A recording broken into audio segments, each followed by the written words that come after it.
C'est à vous, Merci Pascal. à vous.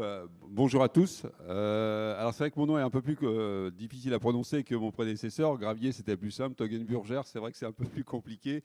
Mais effectivement, je suis le nouveau président de la FFIE depuis un mois et demi, enfin un bon mois. Je suis ravi d'abord de participer à ces conférences. J'ai déjà évidemment assisté à celle des IRVE parce que c'est le cœur de mon métier. Parce que la thématique du pilotage et de la gestion énergétique des bâtiments tertiaires fait partie des axes stratégiques que je porte avec moi et que je voudrais développer évidemment dans les 3 années de mon mandat.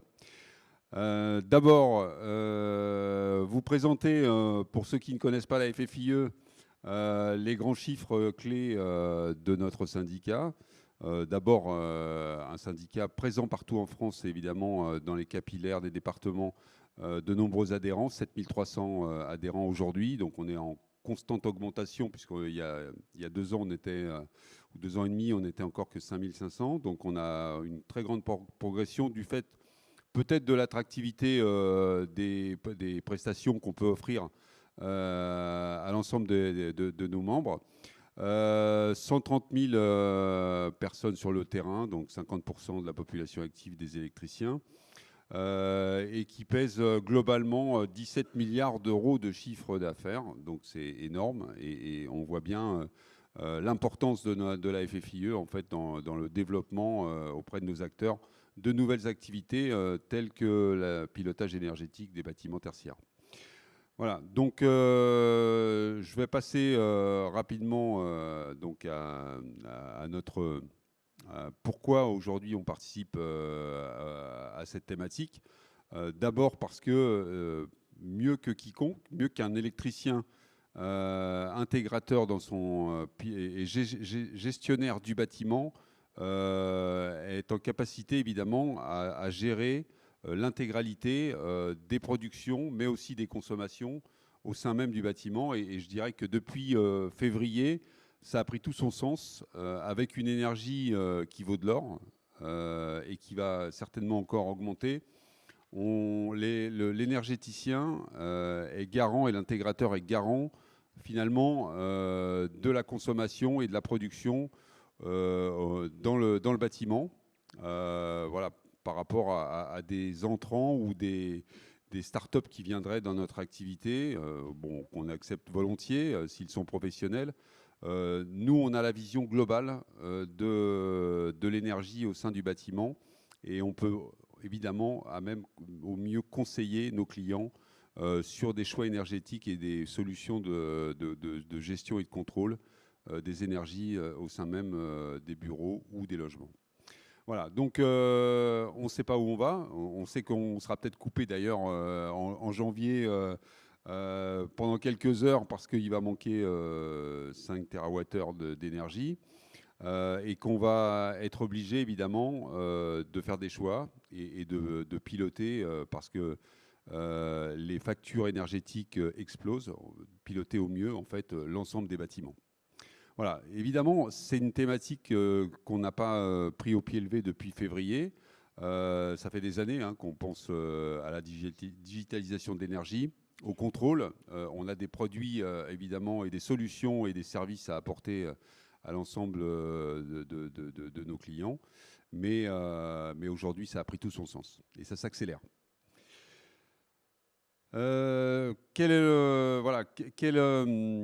Quelle stratégie en fait j'ai décidé voilà, de proposer et je pense que tout le monde a été d'accord pour que la FFIE aille un peu dans une direction, une seule direction. D'abord, l'intégrateur, c'est le pivot. Donc, il va gérer le photovoltaïque, il va gérer le contrôle, il va gérer les IRVE dont on parlait.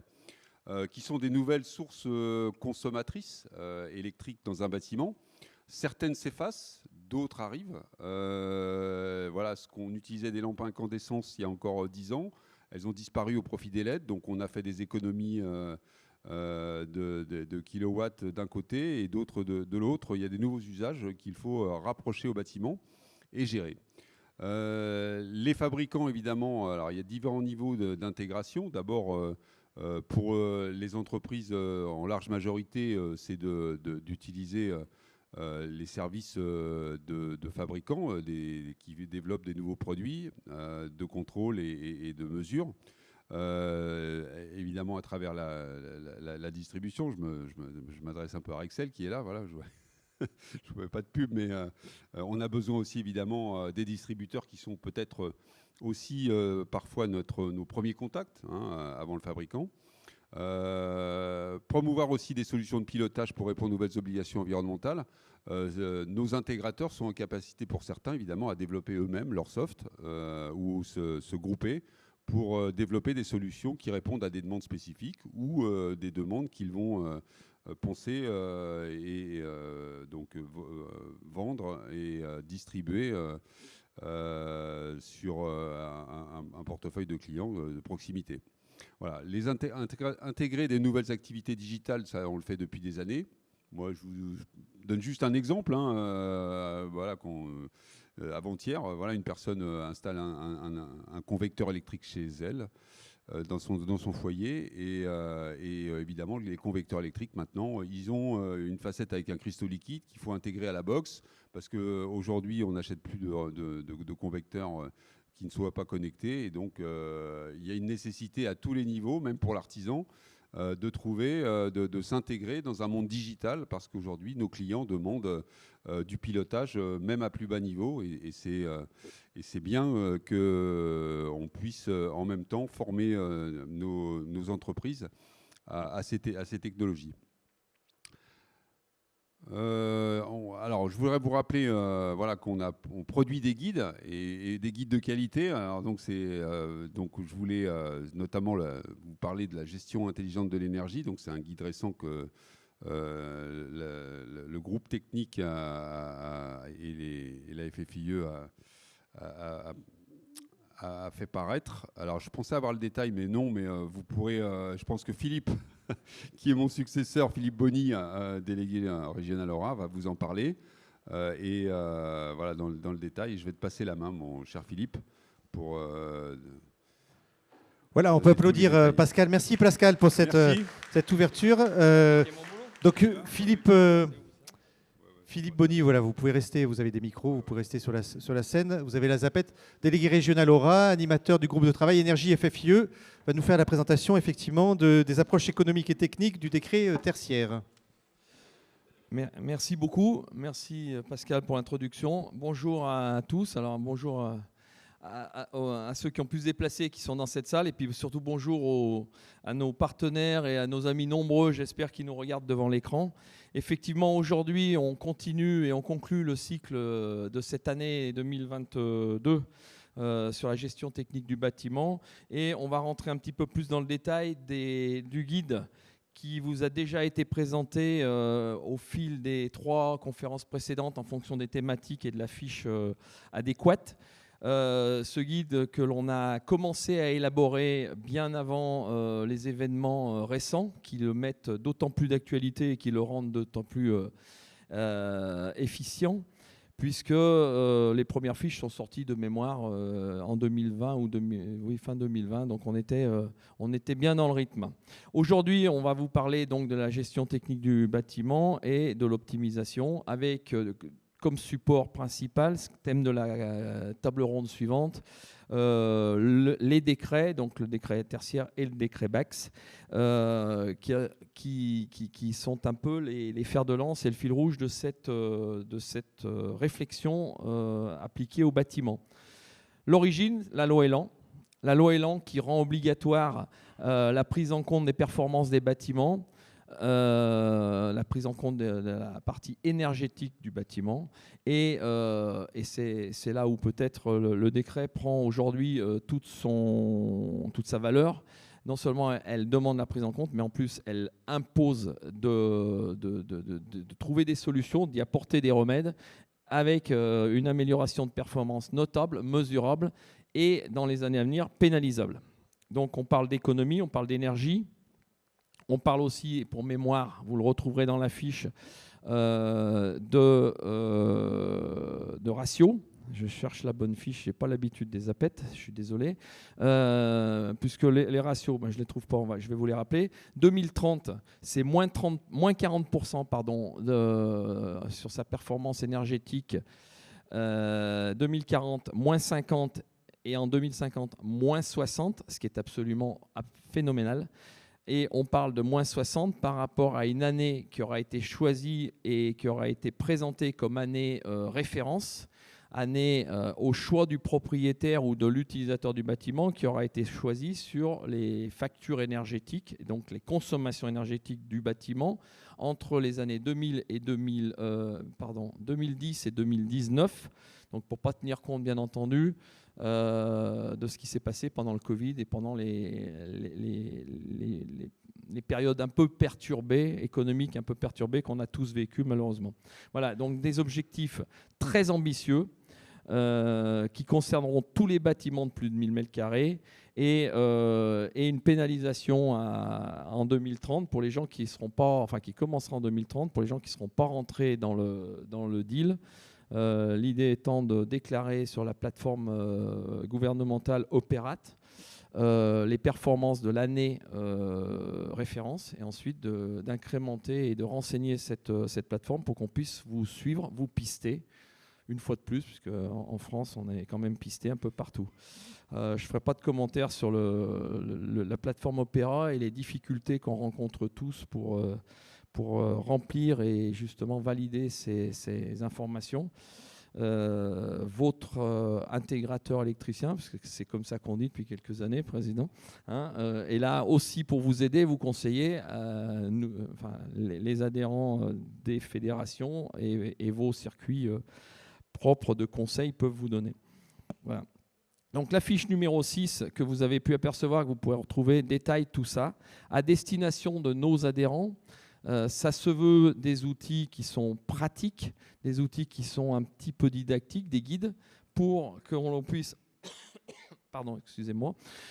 pour que l'on puisse auprès de nos clients porter la bonne parole, mais pas porter la bonne parole commerciale, pour porter une parole technique, pour apporter des solutions, pour apporter des choses qui sont mesurables, viables, rentables, et qui puissent effectivement rentrer et s'inscrire dans la démarche économique, environnementale, RSE, qui d'actualité aujourd'hui et qui sont, je pense, au top des réflexions que peuvent se poser tous les utilisateurs, tous les chefs d'entreprise et tous les gestionnaires, que ce soit de parcs tertiaires, de parcs industriels ou de logements sociaux ou pas sociaux d'ailleurs. Voilà, ça concerne tout le monde.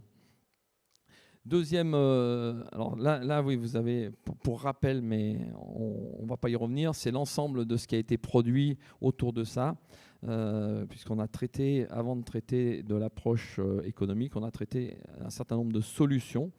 La dernière, j'en parle parce que c'est important, quand on a mené cette réflexion-là, qu'on a travaillé sur le bâti, qu'on a travaillé sur les solutions ENR, qu'on a optimisé les installations, qu'on a rénové, il y a un phénomène qu'il ne faut pas oublier, c'est que toute la technique va se mettre au service du bâtiment, mais va aussi se mettre dans les mains de l'humain.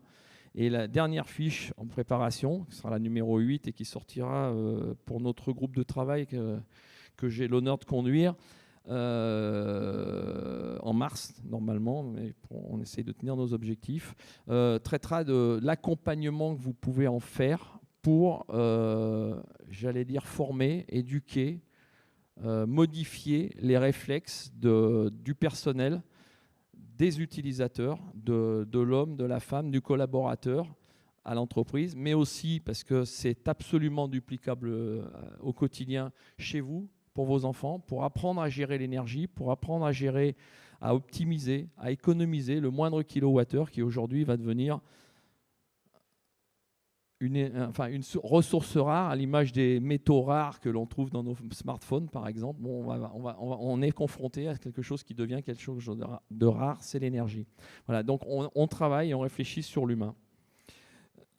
J'ai appuyé un peu trop vite. Ah, c'est vous ? Voilà. Alors, dernière chose pour vous dire voilà, que va se greffer à toute cette réflexion un deuxième décret. La table ronde y fera sûrement allusion, qui est le décret BAX.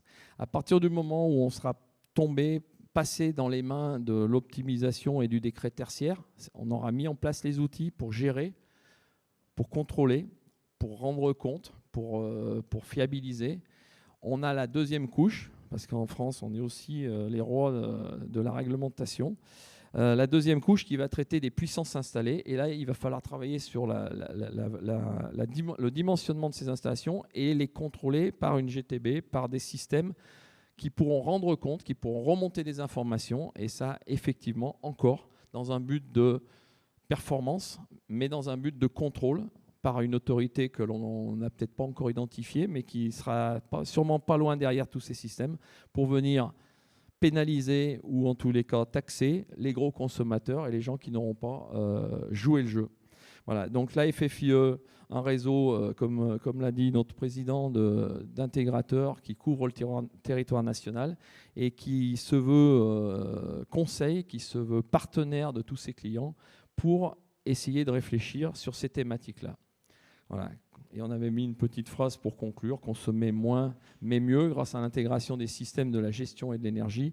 Moi, j'aurais rajouté et de l'humain, puisqu'on ne peut pas faire la technique sans modifier le comportement spontané de l'humain qui va le piloter, le programmer, le gérer. Voilà. Merci à tous et bonne continuation. Voilà, on peut applaudir. Merci à vous deux. Merci Philippe Bonny et Pascal Cohen-Burger. Bon, écoutez, je trouve que c'était assez complet, même si parfois on a l'impression qu'il y avait un peu des redites. Moi, je voudrais juste insister sur un point, c'est le coût global. Parce que jusqu'à maintenant, avant l'évolution du coût d'énergie, on raisonnait surtout par investissement. Et si les sujets proposés ou les installations et équipements proposés dépassaient le cadre de l'investissement, soit on rognait, soit on abandonnait. Aujourd'hui, c'est complètement différent, parce qu'avec le coût de l'énergie, il faut se projeter. Il faut projeter l'équipement, comparer l'équipement, l'investissement, avec l'économie qu'on va réaliser à 3, 4, 5 ans. Le ROI, évidemment, on en a parlé. Mais on doit changer les choses. Et on doit changer, dans le cadre des marchés publics, par exemple, on doit faire rentrer également cette composante, de savoir que certes ça va coûter un peu cher de faire un équipement, un process, une GTB pour contrôler et gérer au mieux les économies d'énergie, mais l'économie elle va vite payer et véritablement il faut changer aussi, innover dans la manière de la dévolution des marchés aujourd'hui en France. Et je pense que bon, il y a eu des initiatives, mais il faut les prolonger et qu'elles soient de plus en plus nombreuses. Moi, je voulais juste voilà, d'abord remercier l'ensemble des intervenants, remercier, malheureusement on ne se voit pas, mais tous les internautes qui nous suivent à travers cette chaîne de diffusion. Vous donner rendez-vous sur de prochaines thématiques. Je vais les passer, c'est allé un peu vite. Voilà, donc 15 mars prochain, pilotage du bâtiment, gestion des données, vous les voyez en même temps, des données services aux occupants. Le 14 juin 2025, nouvelles technologies en sécurité pour les enjeux de protection des personnes et des biens, ça c'est important. Voilà, dans un monde qui se numérise, il faut aussi faire attention à la protection des données, à la cybersécurité. Moi, je voulais aussi ajouter que tous les services qu'on met en œuvre, il faut qu'ils soient ergonomiques. On a une population aussi, et ça rejoint la thématique numéro 3 de la Silver Eco, pas de système compliqué, alors des systèmes intelligents qui se gèrent eux-mêmes et surtout compréhensibles pour l'ensemble de la population, voilà, et pas seulement aux geeks qui peuvent développer ces systèmes. La troisième intervention, donc le 20 septembre prochain, rôle des intégrateurs électriciens dans la Silver Economy, c'est un formidable marché et donc on s'y emploie à la FFIE, c'est fait partie d'un des axes stratégiques de la FFIE pour les 3 prochaines années, au moins. Et la dernière conférence que vous aurez un plaisir d'animer, c'est les réseaux de communication dans le résidentiel. Philippe en a un petit peu parlé avec les contrôles consuels, mais donc ça sera le 23 novembre prochain. Voilà, donc je voulais vous remercier au nom de la FFIE, remercier tous les intervenants. Merci Pascal pour votre intervention.